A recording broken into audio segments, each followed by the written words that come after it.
তোমার খুশি দেখতে সদা থাকে মায়ের মন, মায়ের মতো এত আপন হয় না কোনো জন।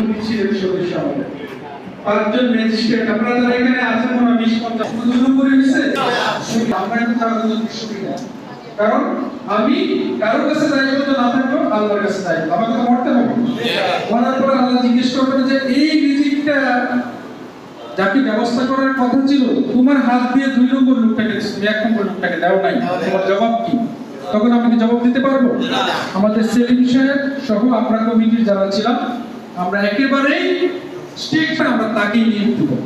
এই যে অনেক মেয়েরা আছে, মেয়েদের ক্ষেত্রে আপনাদেরকে আমরা ভাই বোন নেই, আমরা ভাই বোন নিয়ে কিন্তু নিয়োগ দিয়েছি। এখন আপনাদের দায়িত্ব কি?